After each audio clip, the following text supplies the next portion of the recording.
நீங்க வாங்க, நீங்களும் மந்திரி சபையில இருக்கணும், நீங்களும் அமைச்சரவையில இருக்கணும் அப்படின்னு சொல்லும் பொழுது அவங்களுக்குள்ள ஒரு டிஸ்கஷன், எவ்வளவு நாளைக்கு தான் நம்ம இப்படி இருக்க முடியுங்கிற ஒரு டிஸ்கஷன் ஏற்படுமா ஏற்படாதா?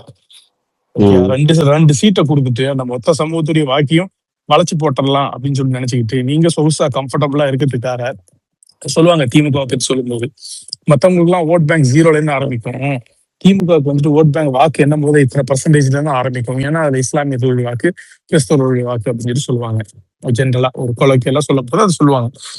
ஓகே, ஆனா அப்பேற்பட்ட வாக்குகளை அள்ளி அள்ளி தந்த மக்களுக்கு நீங்க அதிகாரத்துல எதுவா இருந்தாலும் உங்களை தேடி வரணும், உங்க கிட்ட கையேந்தி நிக்கணுங்கிற நிலைமையில தானே தவிர்த்து போராடுற நிலைமையில தான் இருந்தது தவிர்த்து அவர்களுக்கான சட்டத்தை அவர்களே இயற்றிக்கக்கூடிய ஒரு நிலைமைக்கு வரணும் அப்படின்னு என்னைக்காவது நீங்க நினைச்சிருக்கீங்களா?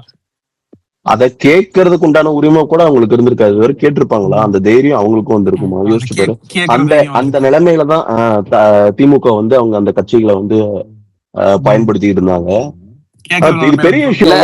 அப்படி கேட்டா வாரிய பொறுப்பு கொடுத்துருவாங்க, வக்ஃப் போர்டு இது அது மாதிரி கொடுத்துருவாங்க.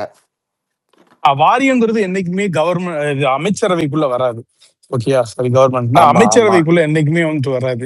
நீ அரசாங்கத்தின் ஒரு பகுதியாக இருக்கணும். To be a part of the government, you need to be part of the ministry இல்லையா? மினிஸ்ட்ரிங்கிறது வந்துட்டு ஒரு பெரிய விஷயம் இல்லையா? பாலிசி மேக்கிங் பிளேஸ் அது. கண்டிப்பா இல்ல 60 வருஷம். அப்புறம் இந்த பார்ப்பனியம்ங்கிறது ஓகேவா, பிறப்பால் வந்து இவன் உயர்ந்தவன் இவன் தாழ்ந்தவன் ஓகேவா அப்படிங்கிறது தானே பார்ப்பனியம். ஓகேவா, அது வந்து அந்த கம்யூனிட்டியில இருக்கவங்க மட்டும்தான் அப்படிங்கிறது கிடையாது. அது எந்த கம்யூனிட்டியில இருந்து அந்த மாதிரி ஒரு மைண்ட் செட் இருக்காங்க எல்லாருமே அந்த பார்ப்பனியத்துக்குள்ள உள்ளவங்க. எக்ஸாக்ட்லி. சோ அந்த நீ ஐடியாலஜியை தான் எதிர்க்கணுமோ தவிர, ஓகேவா, ஒரு பார்ட்னரா ஒருத்தன் பிறந்துட்டான் அப்படிங்கறதுக்காக அவனை எதிர்க்கணும் அப்படிங்கிறது வந்து ஒரு முட்டாள்தனம். அதை வந்து யாருமே இவர் சொல்ற பெரியார் கூட பண்ண மாட்டாரு. கரெக்டா? நிச்சயமா. இவங்களுக்கு அந்த வேறுபாடு தெரியாம ரமேஷையும் வெங்கட்ராமனும் 2 பேரை கொடுத்துட்டாங்க அப்படின்னு சொல்லிட்டு கதறிட்டு இருக்காங்க. இவங்க எல்லாம் என்ன சீரியஸா இவங்க ஒரு ஐடியாலஜி புரிஞ்சுக்கிட்டானுங்க? இவ்வளவு அரசியல் எங்களுக்கு 70 வருஷம் அரசியல் தெரியும், ஹிஸ்டரி தெரியும், இது தெரியும்னு பேசுறானுங்களே. இப்போ வெங்கட்ராமனா ஒரு எக்ஸாம்பிளுக்காக சொல்றேன். வெங்கட்ராமனாவது இது வரைக்கும் எதுவுமே பெருசா பேசினது இல்ல, ஸ்போக்ஸ் பர்சனா இருந்தது இல்ல, ஓக்கலா வந்து பார்ட்டியுடைய பாலிசிஸ் ரிலேட்டடாவோ அல்லது டிஸ்கஷன்ஸ் ரிலேட்டடாவோ இருந்தது இல்ல. ஓகேயா, ஒரு பாயிண்ட். ரமேஷ் வந்து 2 வருஷமா நம்மளுக்கு ஸ்போக்ஸ் பர்சனாவே இருந்திருக்காரு. பல டிபேட்டுகள்ல பல இன்டர்வியூல இது பண்ணிருக்காரு. கட்சி ஆரம்பிச்ச 2 வருஷத்துல, நம்ம கட்சி ஆரம்பிச்ச 2 வருஷத்துல டிவிகேவுடைய ஸ்போக்ஸ் பர்சனா எங்க ஒரு இடத்துல நம்ம கட்சியின் நிலைப்பாட்டை மீறி அவருக்கு எனக்கு வேற மாதிரி சிந்தனை இருக்குது, தாட்பாஸ் ஏதாவது ஒண்ணு பேசிருப்பாரா? ஒரு வலதுசாரி தத்துவத்தை பேசிருப்பாரா? என்டோர்ஸ் பண்ணிருப்பாரா? ரமேஷ் எங்கேயாவது பேசியிருக்காரா? அவரு இந்த பையன் எங்கேயாவது பேசியிருக்காப்லையா? அப்ப நீ எதை எடுத்து 2 வருஷம் ஆகுது கட்சி ஆரம்பிச்சு, மேடைக்கு மேடை பேசியிருக்காரு, டிபேட் இருந்திருக்காரு, பல இன்டர்வியூ கொடுத்திருக்காரு. எந்த இடத்துல வந்துட்டு அவர் வந்து நம் கட்சியுடைய கோட்பாடுகளையும் நிலைப்பாடுகளையும் தாண்டி வேற எங்க பேசியிருக்காரு அவரு? இல்ல, நம்ம கட்சி ஆரம்பிச்சதுக்கு அப்புறம் அதுக்கப்புறம் அவர் ஏதாவது பேசியிருந்தா நாம வந்து கேள்வி கேட்கலாம். அதுக்கு முன்னாடி அவர் எது பேசியிருந்தாலுமே அது அவரோட தனிப்பட்ட கருத்து. நிலைப்பாடு இருந்தது, உனக்கு ஒரு நிலைப்பாடு இருந்தது கவினு, புரியுதா உனக்கு? என்ன அதுக்கு முன்னாடி உனக்குமே வேற வேற நிலைப்பாடு இருந்திருக்கும். ஆமா, இல்ல அதுக்கு முன்னாடி இங்க இருக்க எல்லாருமே வேற வேற கட்சிக்கு தானே சப்போர்ட் பண்ணிருப்பாங்க. காமன் பாயிண்ட்டுக்கு அரைவாகிறது அந்த February 3 தானே? ஆமா, 4th செகண்டா February அந்த நிலைப்பாட்டை February எப்ப கட்சி ஆரம்பிச்சது கேக்குறீங்களா? செகண்ட் 24 இல்ல, எல்லாருமே சரி ஓகேவா, அந்த கொள்கையை ஏத்துக்கிட்டு என் பாஸ்ட் எப்படியோ ஓகேவா அந்த கொள்கையை ஏத்துக்கிட்டு அதை ஃபாலோ பண்ணி நடக்கிறேன் அப்படின்னு சொல்லிட்டு இந்த கட்சிக்குள்ள வரவங்களும் ஓகே. ஏன் இவங்க கட்சியில வந்து வேற யாருமே அதிமுகல இருந்தோ இல்ல வந்து பிஜேபியில இருந்தோ வேற யாருமே வந்து சேரலையா? எஸ்வி சேகருக்கு பரிவட்டம் கட்டினவன் தான் இங்க வந்து புரியுதா? அவரு எஸ்வி சேகர் இந்த தேர்தலில் வெல்றதுக்கு முக்கிய ஆயுதம்டாரு. யாரு? முன்னாள் முதல்வர் எக்ஸ்எம்எல்ஏன்னு சொல்ல. இல்ல இவனுங்கள இல்ல ஏதாவது இல்ல ரமேஷோ இல்ல வெங்கட்ரமணனோ ஓகேவா இப்ப வந்து பேர்னா RSS கொள்கையோ இல்ல பார்ப்பனத்தையோ ஓகேவா அவங்க தூக்கி பிடிச்சிட்டு ஏதாவது ஒரு இடத்துல அவங்க வந்து அந்த நிலைப்பாட்டை காமிச்சிருந்தாங்க, ஓகே. அவங்களுக்கு இப்ப அப்படின்னா வந்து அமைச்சரவையில கொடுக்கறாங்க அப்படின்னா இவங்க இல்ல எதிர்க்கிறது அப்படி ஓகே ஓகே. அப்படி பேசினா இவங்க எல்லாம் எதிர்க்க தேவையில்ல, நம்ம பசங்களே எதிர்த்துட்டு நம்மளே போயிருவானுங்க. ஆமா. ஆமா, எக்ஸாக்ட்லி புரியுதா கரெக்ட். இல்லையா? ம் ஆமா நீங்களாம் வந்து எதிர்க்க தேவையில்ல, அதுக்கு முன்னாடி எங்க பிள்ளைகளே எதிர்த்துட்டு போயிருவானுங்க. அப்படி கட்சி கரெக்டா தொடங்கின சொன்னேன். பிறகு எங்க கட்சியுடைய கோட்பாடுகள் நிலைப்பாடுகளுக்கு எதிரா அவங்க ஏதாவது பேசியிருக்காங்களா? அவ்வளவுதான், இவ்வளவுதான் கணக்கு இது. இல்ல இவ்வளவு பேசுற திமுக அப்பாவுக்கு அப்புறம் மகன், மகனுக்கு அப்புறம் மகனோட மகன், அந்த மகனுக்கு அப்புறம் அவனோட மகன், இப்படி வரதே சனாதன் தர்மா தான். இதை கேள்வி கேட்பானுங்களா அவனுங்க? நிச்சயமா இன்னைக்கு IUML வந்து நான் அப்படியே கொஞ்சம் யோசிச்சு பாக்குறேன். IUML ம், ம், 1967 அண்ணாதுரை முதல் முறையா ஆட்சியை பிடிக்கும் போது வந்து பாத்தோன்னா காயிதே மில்லத் தலைமையிலான IUML இப்போ வந்து இவங்க கூட்டணில இருந்து 3 சீட் வாங்கி 3 சையத் சீட்லயும் ஜெயிச்சு. எப்ப யாரு முதல்ல ஆரம்பிச்சா இந்த பார்ட்டிய? காயிதே மில்லத் அதுக்கு முன்னாடி அவருதான். ஓகே. தமிழ்நாடு தலைவரா இருந்தார் அவரு. ஓகே தேசிய தலைவர் தான், தேசிய லெவல்ல வந்துட்டு உள்ள தலைவர் தான். தமிழ்நாடு இதுக்கு வந்து IUML national party. National party. ஆமா ஆமா. ஓகே. பார்ட்டி ஸ்டார்ட் பண்ணது ஓகே நம்ம தமிழ்நாட்டுல இல்ல ஃபர்ஸ்ட். பார்ட்டி ஸ்டார்ட் பண்ணது through out India. Okay okay. அப்போ 1967 அறிஞர் அண்ணாதுரையும் காயிதே மில்லத்தும் நல்ல ஃப்ரெண்ட்ஸ். அப்போ ஓகே அவங்க வந்துட்டு கூட்டணி அப்பத்துல இருந்து இருக்கிறாங்க. நடுவுல மாறி இருக்குது. நடுவுல வந்து நிலைப்பாடுகள் வந்து அதான் based on the political scenario, political climate in Tamil Nadu வந்து அந்த MGR-ஓட இருந்திருக்காங்க. அதுக்கப்புறம் உடஞ்சி ஸ்பிளிட் ஆச்சு அப்படின்னு சொல்லிட்டு ஒரு நாளுமே இந்த கட்சி வந்து அதிகாரத்தை சுவைத்ததே கிடையாது. ஓகேயா? எல்லா நாளும் கேட்கிற இடத்துலதான் வந்துட்டு இருந்திருக்காங்க, போராடுற இடத்துலதான் வந்துட்டு இருந்திருக்காங்களே தவிர்த்து நமக்கான பிரச்சனைகளை நாமளே வந்து தீர்க்கிற இடத்துல அவங்க இருந்ததே கிடையாது என்னைக்குமே. அது இந்த 2 கட்சிகளும் வந்து அதே சூழ்நிலை வச்சிருச்சு. குறிப்பாக திமுக கிட்ட அதை பத்தி பேசவே நீ போக முடியாது நீ. ஆனா இவங்களுடைய வாக்குகள் எல்லாம் சிந்தாம சிதறாம திமுகவுக்கு அள்ளி கொடுத்தது வந்து இந்த IUML தான். இந்த ஜமாத் இதெல்லாம் சொல்லுவோம்ல, நம்ம முன்னாடி பேசிட்டு போனோம் இல்லையா, இதெல்லாம் IUML இருக்கிறதுனாலதான் இதெல்லாம் நடக்குது. IUML மேல இருக்கக்கூடிய ரெஸ்பெக்ட்லயும் அவங்க அந்த மக்களுக்காக அந்த டைம்ல இருந்தே சுதந்திர போராட்டங்களை கழிச்சு அந்த டைம்ல இருந்தே அவங்க வந்து ஆற்றிய பணிகள், காயிதே மில்லத்துடைய முகம், இதுக்காகவே தான் இந்த இதெல்லாம் நடக்குது. ஒன்ஸ் அவங்க எல்லாம் இல்லைன்னா எந்த ஜமாத்துலயும் உட்காந்து எவனும் பேசிட்டு இருக்க மாட்டான் இவனே. புரியுதா உனக்கு? சோ இன்னைக்கு தலைவர் கையால வந்துட்டு பார்த்தேன்னு சொன்ன எங்க சமூகத்துக்கு ஒரு மரியாதையும் ஒரு இதுவும் கிடைக்கணும்னு இருந்திருக்குது. நான் சொல்றேன், புரியுதா உனக்கு? வரலாற்றை அப்படி எடுத்து பார்க்க ரெமினிசிங், ரெட்ரோஸ்பெக்டிங் த இன்சிடென்ட்ஸ், அந்த இதெல்லாம் நம்ம வரலாற்றுல கேள்விப்பட்டதெல்லாம் இது பண்ணும்போது இன்னைக்கு பாரு அது எப்படி இருக்கணும்னு அது இயற்கை எழுதப்பட்டிருக்குது. வந்துட்டு பாரு அவங்களுக்கான அதிகாரத்தை வந்துட்டு 15 அன்னைக்கு விஜய் வந்து கொடுக்கணும் அப்படின்னு சொல்லிட்டு இருந்திருக்கு. அது உண்மையிலேயே கொஞ்சம் எமோஷனலா தான் இருக்கு. இல்ல இப்ப விசிகாவுக்குமே சரி 30 வருஷமா இருந்திருப்பாரா திரும்ப வந்து கட்சி ஆரம்பிச்சதுல இருந்து? 36 நினைக்கிறேன். அதுக்கு 36 வருஷம். ஓகேவா? அவங்கனால வந்து இந்த ஒரு நிலைமை வந்து இது வரைக்கும் அடைய முடிஞ்சது அவங்கனால. அவங்களுக்கு மினிஸ்ட்ரி, அமைச்சரவை அப்படிங்கிறது மட்டும் இல்லாம ஓகேவா, ஒரு பார்ட்டியாவே ஒரு பார்ட்டி வந்து இத்தனை தலித் தோழர்களை வந்து ஓகேவா அமைச்சரவையில உட்கார வச்சு ஏதாவது ஒரு பார்ட்டி இது வரைக்கும் இருந்திருக்கா? எவ்வளவு பெரிய மாற்றம் இது. இதைத்தானே இவங்க கனவு கண்டுட்டு இருந்திருப்பாங்க. அதை செயல்படுத்தினது யாரு? நிச்சயமா. இன்னொன்னு, இப்போ தலித் அமைச்சர்கள் இருந்திருப்பாங்க, இஸ்லாமிய அமைச்சர்கள் இருந்திருக்காங்க, எல்லாரும் இருந்திருக்காங்க. அவங்க கட்சியில இருந்திருப்பாங்க, திமுகல அதிமுகல இருந்திருப்பாங்க. அதுல வந்துட்டு உங்களுக்கு இது கொடுக்கணும். ஆனா இந்த மக்களுக்காகவே இயக்கம் கண்டு அதையே தன் வாழ்நாளின் அர்ப்பணிப்பா ஒரு போராட்டமா முன்னெடுத்து கொண்டு போயிட்டு இருக்கிறாங்களா இல்லையா, அவங்க மூலமா தானே அந்த சமூகத்துடைய வாக்குகள் உங்களுக்கு மொத்தமா கிடைக்குது. இப்போ சிறுத்தைகள் எடுத்துக்கிட்டீங்கன்னு சொன்னா தாழ்த்தப்பட்ட மக்களுடைய போராட்டம், சமத்துவத்தை பேசக்கூடிய சாதி ஒழிப்பு, தீண்டாமை ஒழிப்பு, இதெல்லாம் வந்து பேசக்கூடிய அந்த மக்களுக்காகவே அவங்க நிறைய ஸ்ட்ரகிள் பண்ணியிருக்காங்க. அந்த மக்களுக்கு வந்துட்டு ஒரு 15 அந்த கட்சிக்குன்னு ஒரு பவர் இருந்தது இல்லை. அதே மாதிரி IUML இப்ப முஸ்லிம் மந்திரிகள் இருந்திருக்காங்களா, அவங்களுக்கு பால் வளத்துல நாசர் அவர்லாம் இருந்தாரு, மந்திரி தான், அவங்களாம் மந்திரி தான். அவர்லாம் இஸ்லாமிய உரிமைகளை பத்தி பேசுவாரா? திமுக என்ன சொல்லுதோ அவ்வளவுதான் அவர் லிமிட். செஞ்சி மஸ்தான கூப்பிட்டு நீ ராமர் கோயிலுக்கு நிதி கொடுன்னா கொடுத்துட்டு மூடிக்கிட்டு போய்கிட்டே இருக்கணும், அவ்வளவுதான். நீ பேசலாம் கூடாது எதுவும். அப்ப அவ்வளவுதான் அவங்களுடைய இது. அந்த உதயசூரியன் இந்த கட்சிக்கு ஒரு கொத்தடிமையா இருந்துட்டு போற, அவ்வளவுதான் வந்து பண்ண முடியும். இஸ்லாமிய கட்சிகளுக்கு எங்க அங்கீகாரம் இருந்தது? அவங்க வாக்க மட்டும் தானே வாங்கி வாங்கி வாங்கி நீங்க நல்லா சொகுசா வாழ்றதுக்காகவும் ஆட்சி பீடத்துல அமர்றதுக்காகவும் அவங்க ஓட்டை மட்டும் தான் வாங்கியிருக்கிறீங்க. அதிகாரத்தை கொடுத்ததே கிடையாது ஒரு நாள். அப்படி கேட்கறதே ஒரு கெட்ட வார்த்தையா, நீ எல்லாம் கேட்பியாங்கிற ஒரு பயம் வரக்கூடிய சூழ்நிலை தான். இப்பெல்லாம் போய் கேட்டுற முடியுமா கலைஞர்கிட்டயோ அல்லது ஸ்டாலின்கிட்டயோ, இப்பெல்லாம் போய் கேட்டுற முடியுமா அப்படி கேட்கறதே பெரிய பிரச்சனையாவுங்கிற நிலைமையில தானே வச்சிருந்தாங்க.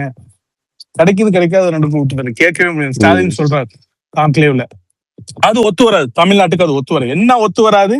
உங்க குடும்பத்துக்கு ஒத்து வராதுன்னு சொல்லுங்க, உங்க குடும்பத்துக்கு உங்க கட்சிக்கு ஒத்து வராதுன்னு சொல்லுங்க. தமிழ்நாட்டுக்கு ஒத்து வராது நீங்க எப்படி சொல்லுங்க? இப்ப எப்படி ஒத்து வந்துச்சு?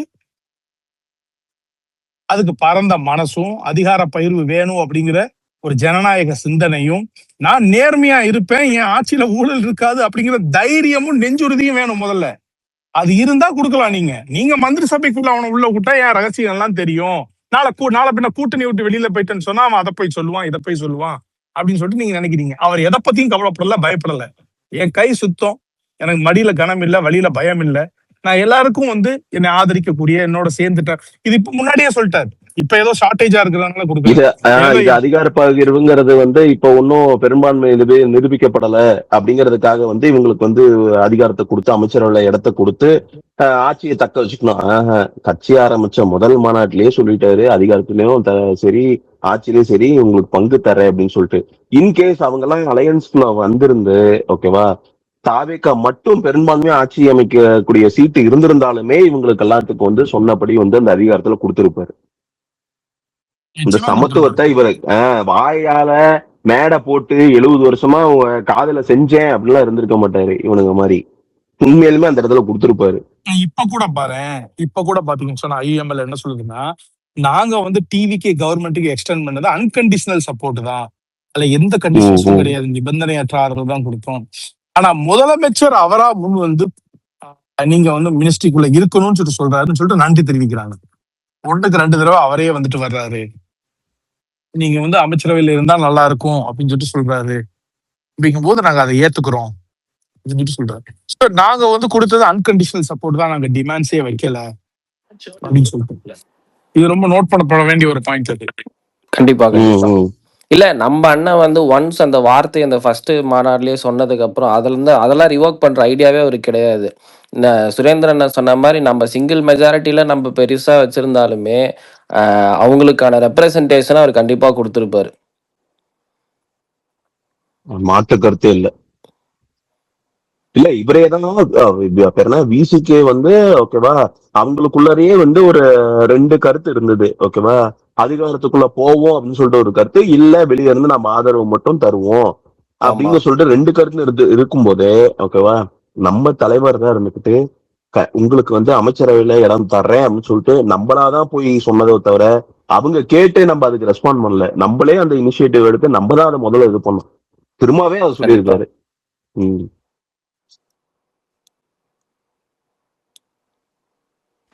இன்னைக்கு பண்ணதெல்லாம் முரட்டுமோ.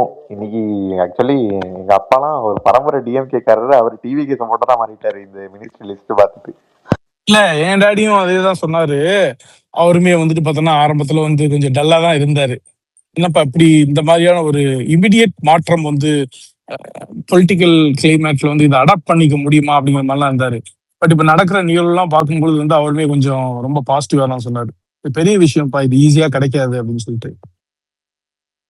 அதாவது ஒரு விஷயம் பாருங்க, 4 பெண் அமைச்சர்கள், 7 தலித், 4 8 வன்னியர்ஸ் வந்தாங்க அப்படின்னா, அது இல்லாம எல்லா இதுலயுமே, அதாவது எல்லா இதுல ரெப்ரஸன்டேட்டிவ்மே ஆள் போட்டிருக்காரு. சீரியஸாவே இல்ல அது இல்ல கவினே, விசிக்கு இந்த பக்கம் வந்துருச்சுன்னா ஷானவாசன் என்ன பண்ணுவாப்ல? அவர் இல்ல திமுக காரங்க திமுக தான் பேசுவாங்க. ஆலிமல் புகாரி மாதிரி அங்க போயிட வேண்டியதான். கேட்கணும்னு நினைச்சா புகாரிக்கும் இவருக்கு ஏதாவது சம்பந்தம் இருக்குமா? அதெல்லாம் இல்ல. அது அங்க உள்ள ஒரு விசிகேல உள்ள ஆளு ஷானவாஸ் மாதிரி வந்து இங்க காங்கிரஸ்ல உள்ள புகாரி 2 பேருமே இங்க ஒரு இருக்கிறது வேற கட்சிக்கு. நக்கீரன் வந்து என்ன தெரியுமா ஹெட்லைன்ஸ் போட்டிருக்கான், புகாரி வந்துட்டு இந்த புகாரி பாய் வந்து நான் சொல்லிடுறேனே, அவர் வந்து 15 நாளைக்கு ஒரு புது பல்பு பளிச்சு நெறிஞ்சிட்டு சொல்லுவாங்க தெரியுமா. அதனால வந்து இப்ப திமுகவுக்கு வந்திருக்கோம், விஜய் அடிச்சு என்னுடைய விசுவாசத்தை காட்டணும் அப்படிங்கிறத ரொம்ப ஆர்வமா இருக்கு. புகாரி பாய்க்கு நம்ம சொல்லிக்கிறதெல்லாம் ஒண்ணுதான், உங்களை மாதிரி 1000 வேட்டை நாய்களை எலெக்ஷனுக்கு முன்னாடி திமுக இறக்கி விட்டுச்சு இந்த யூடியூப் தளத்துல இன்டர்வியூ கொடுக்கறது அடிக்கிறது அப்படின்னு சொல்லிட்டு. அவருடைய மயிரை கூட புடுங்க முடியல. நீங்க போஸ்ட் எலெக்ஷனுக்கு அப்புறம் வந்து என்ன புடுங்குறீங்க அப்படிங்கிறத பார்ப்போம். 1000 வேட்டை நாய்களை வச்சு கடிச்சு குதற விட்டு அவருடைய சுண்டு விரல் இதை கூட வந்துட்டு புடுங்க முடியல. ஓகே, இன்னைக்கு ஜெயிச்சுட்டு வந்து நிக்கிறாரு அவரு. ஓகே, இது இவ்வளவுதான் நம்ம சொல்ல நினைக்கிறது, வேற ஒண்ணும் கிடையாது. இல்ல நக்கீரன் ஹெட்லைன்ஸ் என்ன தெரியுமா போட்டிருக்கா? ராகுலின் தளபதி அலீம் அல் புகாரி கிரீன் சிக்னல் கொடுத்த ஸ்டாலின் அப்படின்னு ராகுல் காந்திக்கு இவர் யாருன்னு தெரியுமான்னு தெரியாது முதல்ல. இல்ல ராகுல் காந்திக்கு தப்பா டிரான்ஸ்லேட் பண்ணார்ல, அது இவர் தான் பக்கத்துல நின்றுகிட்டு அந்த இவரு கிடையாது. இவரும் பண்ணாரு. இல்ல அல்புகாரிக்கு வந்து கிரீன் சிக்னல் கொடுக்குற அளவுக்கு ஸ்டாலின் இருக்காரா? ஏன்னா எங்க கிட்ட இதான் வேலை செஞ்சிருந்த பிடி செல்வகுமாரியே கூப்பிட்டு இந்த ஃபங்க்ஷன் நடத்தினா பண்ணாமே இருப்பாரு. இப்பவாவது அவர் வீட்டுல சும்மாதான் உட்கார்ந்துட்டு இருக்காரு. நல்லா கவனிச்சுக்கோ. அலிமன் புகாரி இன்டெக்ட் பண்ணும் போதாவது அவர் வீட்டுல சும்மா ரெஸ்ட் எடுத்துட்டு இருக்கக்கூடிய ஒரு கட்சி தலைவர், அவ்வளவுதான். அவர் எம்எல்ஏவும் கிடையாது, எதுவும் கிடையாது. ஆனா பிடி செல்வகுமார் ரொம்ப ஒரு முதலமைச்சர், ஸ்டாலின் ஒரு முதலமைச்சரா வந்து கூப்பிட்டு பக்கத்துல வச்சு பண்ணாரு. அதாவது பிடி செல்வகுமாருடைய இணைப்பு விழாக்கு ஒரு விழா எடுத்தது இந்த கட்சி தான். எவ்வளவு பெரிய கோமாளியா இருப்பானுங்க பாத்துக்க. நீ அப்பவே நம்ம உஷாராயிருக்கணும். பிடி செல்வகுமார சித்தாளுக்கு கூட வேலைக்கு கூட எடுத்துக்க மாட்டாங்க. பிடி செல்வகுமார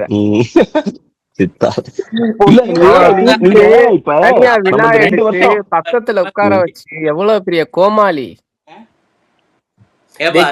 கமல கூட அந்த மாதிரி இவங்க இன்டெக்ட் பண்ணலடா, தனி விழா மாதிரி எல்லாம். சரி, இப்போ திமுக அடுத்த மூவ் என்ன? இப்போ அந்த பிஜேபி அடுத்த மூவ் என்ன? மூவை இடுப்பு தேய்ச்சிக்கிட்டு படுக்க வேண்டியதுதான். அடுத்த மூவ் வந்து பால்டாயில் வாங்குறவங்க நோக்கி ஓடிட்டு இருக்காங்களா எல்லாரும். அண்ணா, இந்த 2011 வந்து சைதை துரைசாமி வந்து கொளத்தூர்ல வந்து ஸ்டாலின் ஜெயிச்சதுக்கு வந்து ஆமா கேஸ் போட்டிருந்தாரு. எல்லாமே போகஸ் தான் போலியா? அப்போ இப்ப அந்த கேஸ் வந்து ஏதோ விசாரணைக்கு மறுபடியும் அந்த ஃபைல் வந்து எனக்கு ஒரு டவுட். இப்ப அதுல வந்து ஸ்டாலின் வந்து கோல்மால் பண்ணி தோத்துட்டாரு, ஐ மீன் அது செல்லாது அப்படின்னா இப்ப என்ன அவரோட அந்த எம்எல்ஏ பதவி கணக்குல வராதா? அதான் நல்லிஃபை பண்ணுவாங்க, அவ்வளவுதான். அதுக்கு வேற ஏதாவது லீகல் ஆக்ஷன்ஸ்க்கு தான் நம்மளுக்கு தெரியல. அத பத்தி ஒரு கிளியர் ஐடியா இல்ல. அந்த அளவுக்கு தான் நம்ம சிஸ்டம் இருக்கு. இல்ல அது என்ன நான் என்ன சொல்றாங்கன்னா, ஸ்டாலின் வந்து ஒண்ணு டெக்னிக்கல் எரரா போக வாய்ப்பு இருக்கு. அதாவது வாக்கு என்னென்ன அவங்க தப்பு பண்ணிட்டாங்க அப்படின்னு தீர்ப்பு வந்துச்சுன்னா அது வந்து ஸ்டாலினுக்கு எந்த பிரச்சனையும் கிடையாதான். இதுவே வந்து இவர் ஏதாவது ஃபோர்ஜரி பண்ணிருக்காரு, இவர் வந்து ஏமாத்தி வந்து ஜெயிச்சிருக்காரு, வாக்குகளை வந்து ஏதோ ஒன்று குளறுபடி பண்ணிருக்காரு அப்படின்னா இவர் மேல வந்து சட்டப்படி நடவடிக்கை எடுக்கலாமா? அதாவது ஏமாத்தினத்துக்கு 2100 ஓட்டு எவ்வளவுதான், அந்த வித்தியாசத்துலதான் வந்து ஜெயிச்சிருக்காப்ல சைதை துரைசாமியை வந்து அந்த எலெக்ஷன்ல வந்து அவ்வளவு ஓட்டு வித்தியாசம் ஜெயிச்சிருக்காப்ல. அதனால வந்து எப்படி தீர்ப்பு வரும்னு தெரியல. சொல்லுங்க ஆண்டனி.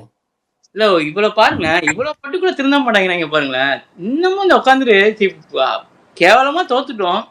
இன்னமும் இன்ஸ்டால கீழே விழுந்தாலும் மீசையில மண்ணோட்டலன்ற கணக்கு தான் இவனுங்கெல்லாம். போற வர மேடையில எல்லாம் புலம்பிட்டு இருக்காரியா, இந்த மாதிரி ஒரு பார்த்ததே இல்ல.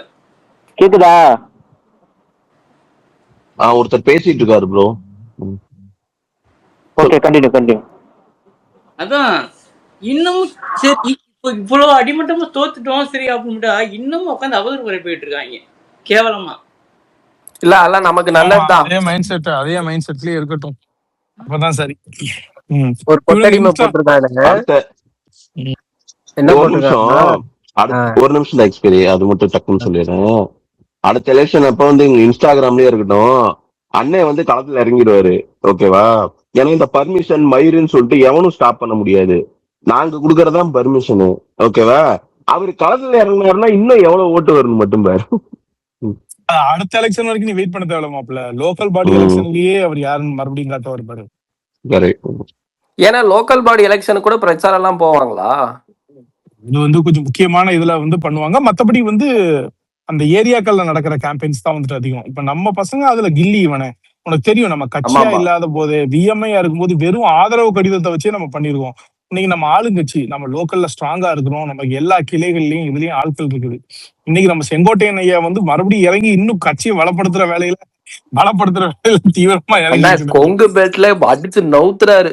டெய்லி ஒரு ஒன்றியத்துல இருந்து கூடாராம் காலி ஆகுது ஏடிஎம்கேக்கு. சென்னையில வேற ஸ்ட்ராங்கா இருக்கிறோம் இல்லையா நம்ம ஆமா பசங்க எல்லாருமே. இப்போ வந்து கிளை, ஒன்றியம், மாவட்ட செயலாளர்கள் எல்லாருமே உயிர்ப்போட துடிப்போட இருக்கிறாங்க. இல்ல, அப்படி சூப்பரா வந்து பண்ணாதான் பெர்ஃபார்ம் பண்றாங்க. அந்த கவர்னன்ஸோட எஃபெக்ட் வந்து மக்களுக்கு நல்லா தெரியும். ஃப்ரம் டாப் டு பாட்டம் வந்து ரொம்ப எஃபெக்டிவா இருந்துச்சு இந்த 5 வருஷம். அப்பதான் ஃபீல் பண்ணுவாங்க எண்டுல.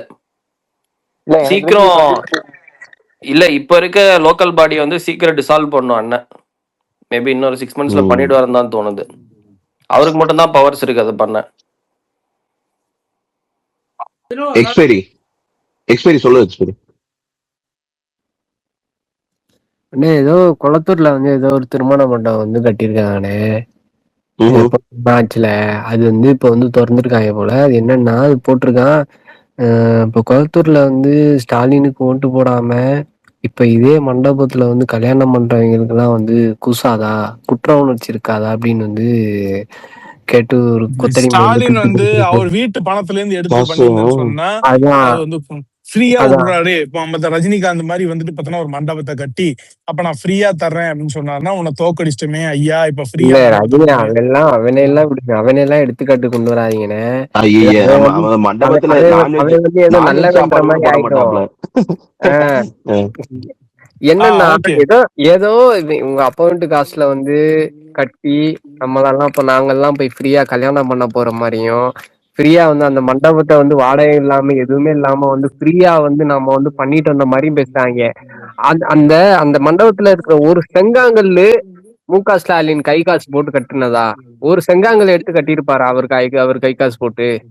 நீ இப்படி வேணா பண்ணுவானுங்க. ஏண்டா இந்த மண்டபம் இருக்கிற கட்டுற 10,000 ப்ராஜெக்ட் அந்த ரூபாயில எவ்வளவு செங்காங்கல் செங்கல்ரா வாங்க களவாண்டுகிட்டு வேணா முடியும்? போவீங்களே தவிர ஆமா ஆஹ் இல்ல அதை வந்து அந்த மண்டபம் கட்டுற காசுல எவ்வளவு அடிச்சீங்கன்னு முதல்ல கேட்கணும் ஃபர்ஸ்ட். அந்த ப்ராஜெக்ட் உடைய வேல்யூ எவ்வளோ, அது இன்ஃபிளேஷன் எதுவும் இருக்குதா அப்படிங்கறத செக் பண்ணா தெரிஞ்சிடும். புரியுதா உனக்கு? இல்ல நம்ம எல்லாருமே வந்து ஏதோ இந்த கருணாநிதி குடும்பத்துக்கு வந்து கடன் பட்டவ மாதிரி இவனுங்க இது பண்ணிட்டு இருக்காங்களே. ஒரு ட்ரெயின்ல வர்றதுக்கு டிக்கெட் எடுக்க துப்பு இல்லாம வந்தவங்களுக்கு ஓகேவா, இப்ப வந்து அவன் மகன் வந்து டிஃபெண்டர் கார்ல எல்லாம் போறாரு. அதெல்லாம் யாரு பணம், எங்க இருந்து வந்துருச்சு? அந்த அந்த வண்டி சீட்ல வந்து ரெட் சூட் ஜெயின் நேம்ல நமக்கு இருக்கு. அதான் அந்த சீட்ல சூட் வைக்கும் போது நம்ம தமிழக மக்களுக்கு தான் அவங்க நன்றி கடனா ஃபீல் பண்ணணும் எப்பயுமே. ஆனா கையிருப்பு 10,000, ஓட்டுற வண்டி டிஃபெண்டரு, மைலேஜே 3-4 தான். இப்போ மசாரியை தவிர்த்து மீதி எல்லாத்தையும் தூக்கியாச்சா? என்ன பண்ணுவோம்? இல்ல கூட்டணிய கலாட்டி அப்படி எடுத்து ஓரமா வச்சுட்டா இவனுக்கு கோர் ஓட் பேங்க் 21 தாண்டாது. ஓகேயா? அதுலயும் வந்துட்டு பார்த்தோன்னு சொல்லுங்க அன்னைக்கு சில மனமாற்றங்கள் வரலாம், கொஞ்சம் குறையலாம். 20% ஓட் பேங்க் வச்சுட்டு இவனுங்க எங்க என்ன இப்ப தெரியவானுங்க. ரொம்ப கம்ஃபர்டபுளா கடந்த ஒரு 10 வருஷமா இதே கூட்டணியை ரைட் பண்ணி எதிரியும் ஒரு வலிமையான எதிரிகள் யாருமே இல்லாம இந்த கோமாளிய ஒரு மாபெரும் தலைவரா கட்டமைச்சிட்டானுங்க இவனை. இதுதான் இங்க நடந்திருக்கிற விஷயம். நீ நல்லா கவனிச்சா உனக்கு ஒண்ணு தெரியும். ஸ்டாலினை வந்துட்டு ஒரு பெரிய தலைவரா இஸ் இன்வின்சிபிள் அப்படிங்கிற மாதிரியான ஒரு கருத்துருவாக்கத்தை உருவாக்கி அவர் வெல்ல முடியாத ஒரு தலைவர், இந்தியா கூட்டணியவே இந்தியா அளவுக்கு கொண்டு போயிட்டு இருக்கக்கூடியவர் அவர் தான் அப்படிங்கிற மாதிரியும். இப்ப எதிரில யாரான்னு பார்த்தா எடப்பாடி பழனிசாமி. இங்க தமிழ்நாட்டுல சொல்றேன், எடப்பாடி பழனிசாமி. ஆமா, ஒரு வலிமையான தலைவர் கிடையாது. ஒரு மக்கள் கிட்ட மதிப்பு இருக்கக்கூடிய ஒரு எலெக்டட் சிஎம்மா வரக்கூடிய தகுதி உடைய எந்த ஒரு ஆளுமை மிக்க தலைவரும் கிடையாது. ஒரு எடப்பாடி பழனிசாமி மாதிரியான ஒரு ஆளு. அப்புறம் இந்த சைடு வந்து பார்த்தோன்னு சொன்ன அன்னைக்கு விடுதலை சிறுத்தைகள், IUML, கம்யூனிஸ்டுகள், காங்கிரஸ், இன்னும் எத்தனை சாதிக்கு எத்தனை கூட்டணி வேணுமோ எல்லாரும் சேர்ந்து ஒன்னா உட்கார்ந்துக்கிட்டு ஒரு ஒரு வலிமையே இல்லாத, ஒரு ஈர்ப்பே இல்லாத, ஆளுமையே இல்லாத ஒரு தலைவரை எதிர்த்தாப்புல வச்சுக்கிட்டு ஸ்டாலினை இன்னொன்னு எடுத்துக்கோ ஓகேவா. அப்படி அப்பேற்பட்ட எடப்பாடிய வந்து கூட வந்து ஒரு பிஜேபிங்கிற ஒரு பணத்தை வேற தூக்கிட்டு சுத்தினாங்க. ஓகேவா, எக்ஸ்ட்ரா பேர்டனை தூக்கிட்டும் இத்தனைக்கு எத்தனை பர்சன்ட்ல செய்யது இவங்க இது பண்ணாங்க? 3%. ஓகேயா? இப்பவும் அவர் 47 ஜெயிக்கிறாரு, இவனுங்க 60 தான் தனியா. நான் சொல்றது உதயசூரியன் மட்டும். ஓகேயா? இப்பவும் வந்துட்டு அவங்க 47 ஜெயிக்கிறாங்க. போன தடவை அவங்க வந்துட்டு 15 நாளைக்கு கூட்டணியோட சேர்த்து 75 இது வந்துட்டு வருது. ரெண்டாவது இன்னொரு விஷயம் நீ பார்க்கணும். இங்க நல்லா நோட் பண்ண வேண்டியது, இந்த ஆளுமை மிக்க தலைவர் இருக்காரா இல்லையா, இவர் இருக்கும்போதுதான், இவர் ஆட்சியில இருக்கும்பொழுதுதான், நல்லா கவனிச்சுக்கோ, இவர் ஆட்சியில இருக்கும்போதுதான் பாஜக தான் தலைமையில ஒரு கூட்டணியை கட்டமைச்சு மோடி தான் பிரதமர் வேட்பாளர்னு சொல்லி 18% ஓட்டை வாங்கிட்டு போறான். இவர்கள் தான் பாஜகவை இங்க வளர விடாம பண்ணிட்டு இருக்காங்களா? இது எவ்வளவு பெரிய அயோக்கியத்தனமான கட்டமைப்பு நீ யோசிச்சு பாரு. அண்ணாமலை அவர் தலைமையில ஒரு கூட்டணியை கட்டமைச்சு இந்த டிடிவி தினகரன், அப்புறம் வந்து இந்த இந்த குரூப் ஓபிஎஸ், இந்த மாதிரியான குரூப்புகள் எல்லாம் சேர்த்துக்கிட்டு, இன்னும் கொஞ்சம் பாட்டாளி மக்கள் கட்சி இதெல்லாம் சேர்த்துக்கிட்டு அவர் என்ன பண்றாரு அப்படின்னு கேட்டேன்னு சொன்னானிக்கு, அவர் வந்து ஒரு 18% ஓட்டு வாங்குறாரு. அதுல 11% வந்து பாஜக மட்டும்தான். ஆக ஸ்டாலின் வந்து ஒண்ணுத்துக்கு உதவாம இருந்ததுனாலதான், அவருக்கு அவ்வளவு பெரிய ஆன்டி இன்கம்பன்சியும் அவ்வளவு பெரிய எதிர்ப்பு மனநிலையும் இருந்ததுனாலதான் 18% வாக்கு பாஜக கூட்டணி ஏடிஎம்கே தயவு இல்லாம தனித்து நின்று மோடி தான் வேட்பாளர் என்று சொல்லக்கூடிய அந்த தேர்தலில் 2024 ஸ்ட்ராங்கா பிஜேபி அஜெண்டாவை பேசி வாங்கின ஓட்டு. ஏடிஎம்கே சவாரி செய்யல, மாநில தேர்தல் கிடையாது, மத்திய தேர்தல் தான், அதெல்லாம் வாங்கிட்டு போனாங்க. இவர் என்ன ஆளுமை, இவரு தளபதி வந்தாரு, ஒரே தேர்தல் அவங்கள ஒண்ணும் இல்லாம ஆக்கி விட்டு போயிட்டாரு. இவனை இனிமே அவங்க ஃபியூச்சரே இல்ல, பதறி போய் கிடக்குறானுங்க. ஒரு சீட்ல இருக்கிறானுங்க சட்டசபையில. 2.97% ஓட் பேங்க் அவங்களுக்கு சரிச்சு ஒரே வீசா வீசி விட்டு போயிட்டாரு. எதிர்காலமே இல்லாம ஒரே தேர்தல கதையை முடிச்சு விட்டு போயிட்டாரு. இப்ப சொல்லு, யாரு பாஜக வளர்க்கறா? ஏன் செய்யுது? தமிழ்நாட்டுல வந்து பாஜக வந்து யார் வளர்த்துக்கிட்டு இருக்கா? இவனுங்கதான். இல்ல ப்ரோ, அவங்களுக்கு வந்து இப்ப என்னன்னா, இத்தனை நாளா பிஜேபின்னு சொல்லிட்டு இருந்தாங்க. இன்னைக்கு தலைவர் வச்ச மாஸ்டர் ஸ்ட்ரோக்ல அரண்டு போயிட்டாங்க. இனிமேல் பிஜேபின்னு அவங்க சொல்ல முடியாது. அதனால இப்ப வைகோ மட்டும்தான் அங்கிட்டு இருக்காரு. அவருமே திமுக சின்னத்துல இல்லைன்னா வந்திருப்பாரு. ஆக்சுவலா இன்னைக்கு அன்னைக்கு ஓட்டு போடுறதுக்கே வரல. அவரும் வந்திருந்தாருன்னா இன்னைக்கு திமுக மட்டும்தான் அந்த கூட்டணியில தனித்து நிக்கும். அவ்வளவுதான். வைகோ மட்டும் அவருடைய சின்னத்துல ஏதாவது நின்று இருந்தாரு அப்படின்னு சொன்னா வைகோவும் இங்கதான் வந்திருப்பாரு. ஆக்சுவலா அன்னைக்கு ஓட்டு போடவே வரல அவரு. அவங்க 2 எம்எல்ஏமே கலந்துக்கல அன்னைக்கு நம்பிக்கை வாக்கெடுப்பு அன்னைக்கு. இத்தனைக்கு உதயசூரியன்ல நின்னுமே இன்னைக்கு அவர் மட்டும் தான் இருக்காரு. ஆனா அவங்க மகன் பேசுறதெல்லாம் ஆக்சுவலா மூவ் டு எம்பி எலெக்ஷனுக்கு வந்து மூவ் டு டிவிக்கே தான் அவங்க. ஆக அவர் ஸ்டைல்ல சொல்ல போனா, ஆக ஒரு வலிமையான எதிரியை நீங்க சந்திக்காம, ஒரு வலிமையான எதிரி உங்களுக்கு இல்லாம, பாஜகவோட ஒரு அடிமையா இருக்கக்கூடிய ஒரு ஆளுமையே இல்லாத ஒரு ஆளை எடுப்பார் கைப்பிள்ளையை நீங்க வந்துட்டு ஒரு எதிரி மாதிரி வச்சுக்கிட்டு, இங்க ஊர்ல இருக்கிற எல்லா கூட்டணியும் உங்க பக்கத்துல நீங்க வச்சுக்கிட்டு, ஏன்னா உங்களுக்கு வந்து கிரவுண்டும் இல்ல, கேமும் இல்ல, பிச்சை உங்களுக்கு சாதகமா பயன்படுத்திக்கிட்டு நீங்க பாட்டுக்கு வந்துட்டு ஒரு பெரிய தலைவராக. ரெண்டாவது, இவர் இல்லை என்றால் ராகுல் காந்தி வந்து பப்புன்னு சொல்றது சரிதான். இவர் இல்லை என்றால் இந்தியா லெவல்ல ராகுல் காந்தி ஜெயிக்க முடியாது. குளத்தூர்லயே உங்களுக்கு ஜெயிக்க முடியும். உங்களுக்கு ஸ்கெட்ச் இருக்குதுங்கிறது உங்களுக்கு தெரியல. நீங்க எப்படி ராகுல பிரதமர் ஆக்குவீங்க? நீ தோக்க போறங்கிறதே உனக்கு தெரியலையே. நீ தோக்க போறங்கிறதே உங்களால புரிஞ்சிக்க முடியலையே. ஏண்டா ஒரு ஆட்சியில இருந்துகிட்டு இத்தனை பேர் என்ன இவ்வளவு இன்டெலிஜென்ஸ் வச்சிருக்கீங்க, ஓகேவா? இத கூட உங்களால சென்ஸ் பண்ண முடியாம இருந்துச்சு. நம்ம சென்ஸ் பண்ணிட்டோமே, நம்ம சொன்னமே, ரேவந்த் சொன்னானே, நம்ம பேசணுமா?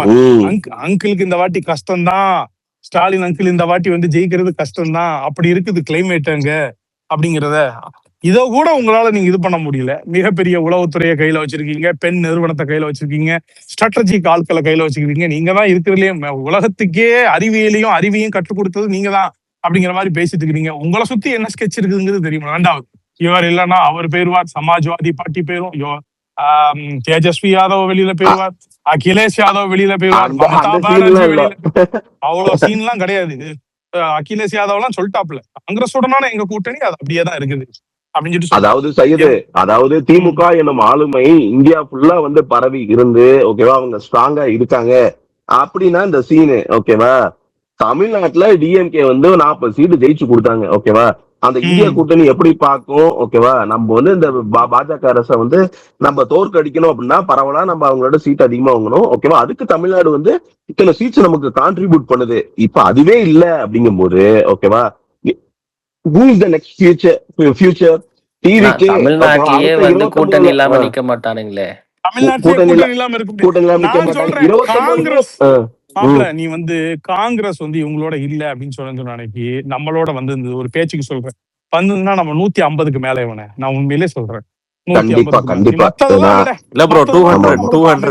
இல்ல ஒரு மினிமலிஸ்டிக்கா சொல்றேன். இப்போ மத்ததெல்லாம் கூட நம்மளோட வரத்துக்கு உண்டான ஒரு வாய்ப்பு இல்லை. அதனால நான் விட்டுட்டேன். அதெல்லாம் கூட நான் இந்தியன் யூனியன் முஸ்லீம் லீகையோ விடுதலை சிறுத்தைகளையோ கூட இப்ப நான் ஏன் சொல்லலை அப்படின்னா, காங்கிரஸுக்கும் நமக்கு வாய்ப்பு இருந்தது. டிஸ்கஷன் முடிஞ்சது, கிட்டத்தட்ட ஃபைனலைஸ் ஆகிற இடத்துல இருந்தது. அதுக்கப்புறம் வேற நடந்தது உங்களுக்கு தெரியும். மற்ற விஷயங்கள்லாம் அது ப. சிதம்பரம் ஃபேமிலி அதுன்னு ஆரம்பிச்சு கார்கேயை பிடிச்சி அவங்க சீனியர்ஸ் ஆஃப் காங்கிரஸ் வந்து ஒரு இது பண்ணிட்டாங்க, ஒரு பாலிடிக்ஸ், இன்டர்னல் பாலிடிக்ஸ் பண்ணிட்டாங்க. டிஎம்கே வந்து இப்ப ஜெயிச்ச 30 இடத்துல பாத்தீங்கன்னா எல்லாமே முஸ்லீம் ஓட்டு மட்டும் தான். ஒண்ணு இல்லைங்க, நான் இப்போ ரொம்ப சொல்றேங்க. நாளைக்கு அமைச்சராக பதவி ஏற்கக்கூடிய மாண்புமிகு அமைச்சர் நாளைக்கு ஆக போற ஷாஜஹான் அவர்கள் வந்து நம்ம அசாருதீன் பாய் தோத்தது வந்து 1000 ஓட்டுல இந்த ஷாஜஹான் கிட்ட. இல்லன்னா அசாருதீன் பாய் சட்டமன்றத்துல உட்கார்ந்துட்டு இருந்திருப்பாரு. இப்போ நம்ம அசார் பாய் ஜஸ்ட் 1000 ஓட்ஸ். அதெல்லாம் விடுங்க. ஆனா அவங்க உங்க ஊர்ல ஒண்ணு பண்ணீங்க பாருங்களேன். என்ன ஒரு 5000 ஓட்டுல உங்க ஊரை மட்டுமே வச்சு ஜெயிச்சுட்டு, அதுதான் உங்க ஊரை வச்சு ஜெயிச்சு என்ன பேசுறாங்க பாருங்க. எங்க ஆட்கள் கிட்ட அனிதா என்ன சொல்லிட்டாப்லன்னா, கிட்டத்தட்ட வந்துட்டு எமோஷனல் ஆயிட்டாராம்.